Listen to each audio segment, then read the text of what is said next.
Hoje nós vamos recordar sobre a vida e sobre o caráter do personagem mais importante da história do povo hebreu.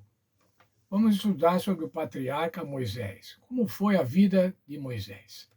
A vida de Moisés se divide basicamente em três períodos de 40 anos. O primeiro período, desde o seu nascimento, ou desde os 12 anos até os 40 anos, ele ficou no palácio do Egito, no palácio do faraó. Ele era o filho da filha de faraó, era o neto adotivo de faraó.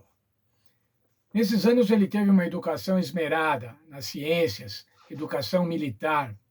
Ele tinha poder, riqueza, prestígio, conforto, tudo que podia ter de melhor, pois ele estava na corte do faraó, um dos governantes mais importantes da antiguidade. Isso pode causar nele orgulho e soberba. Por conta disso, ele tomou uma atitude impensada e matou um soldado egípcio, matou um feitor egípcio. E daí ele teve que fugir para Midian, fugir para o deserto. E lá ele passou dos 40 aos 80 anos, como pastor de ovelhas. Não mais como líder, não mais como neto do faraó, mas como um pastor de ovelhas, em silêncio, no silêncio do campo, para desenvolver a humildade. Lá ele escreveu o livro de Jó. As atividades de Moisés nessa segunda parte da sua vida eram absolutamente diferentes da primeira parte da vida. Essa segunda etapa, dos 40 aos 80 anos, estava preparando Moisés para a grande missão que ele teria, que aconteceu dos 80 aos 120 anos, liderar a libertação da escravidão do povo de Israel do Egito. Nesses 80 anos, nesses 40 anos finais, ele se confrontou com Faraó. Ele conduziu o povo no êxodo, ele recebeu os mandamentos, ele construiu o tabernáculo e teve um relacionamento concreto com Deus. Os grandes salões e palácios egípcios eram marcados pelo luxo, prazer e conforto. E Moisés foi educado em toda a ciência dos egípcios, era poderoso em palavras e obras. Isso a gente vê no livro de Atos capítulo 7, verso 32. Uma vida de poder, riqueza e prestígio estava ao seu alcance. Porém, Moisés fez uma escolha completamente diferente. Como historiador, poeta, filósofo, general de exército e legislador, ninguém se iguala a ele. No entanto, apesar de ter o mundo aos seus pés, ele teve força moral para recusar toda a riqueza, grandeza e fama, preferindo ser maltratado junto com o povo de Deus a usufruir os prazeres transitórios do pecado. O que é que motivou Moisés a deixar a riqueza, poder e prestígio da corte de Faraó para humildemente conduzir o povo de Israel no deserto por 40 anos? É claro, irmãos, que se Moisés insistisse, se ele quisesse, ele iria permanecer na corte, apesar do assassinato que ele havia cometido. Ele era o neto do faraó e ele poderia permanecer, mas ele não fez assim. Ele perdeu a sua autoconfiança, perdeu o seu orgulho e agora foi para o deserto desenvolver a humildade. Veja o texto de Hebreus 11, versos 24 a 26. Pela fé, Moisés, quando já homem feito, recusou ser chamado filho da filha de Faraó, preferindo ser maltratado junto com o povo de Deus a usufruir dos prazeres transitórios do pecado.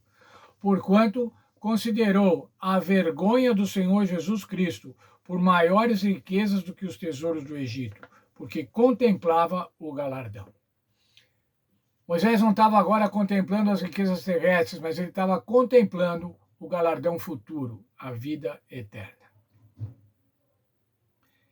A humildade demonstrada por Moisés nas últimas décadas da sua vida é realmente impressionante, especialmente quando nos lembramos que um homem poderoso que ele foi e de onde ele veio.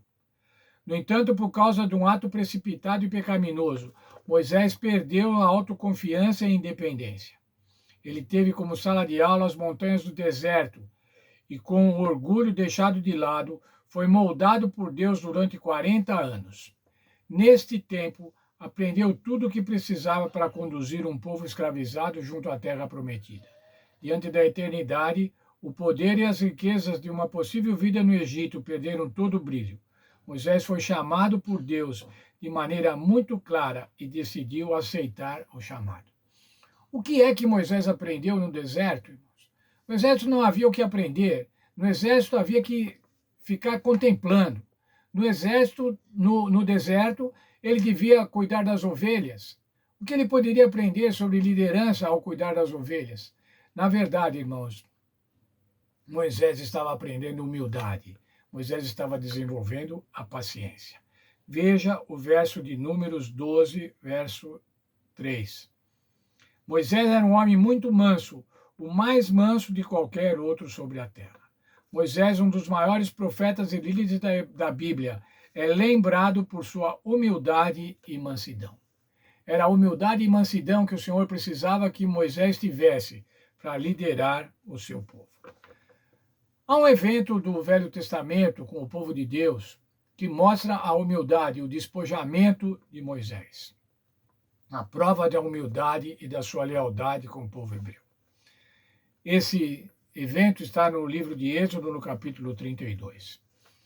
Após a idolatria do bezerro de ouro, ou seja, quando Moisés foi buscar a lei, foi receber a lei de Deus e o povo ficou e fundiram um bezerro e passaram a adorar, dizendo: esse é o Deus que nos tirou do Egito, o Senhor irou-se contra o povo.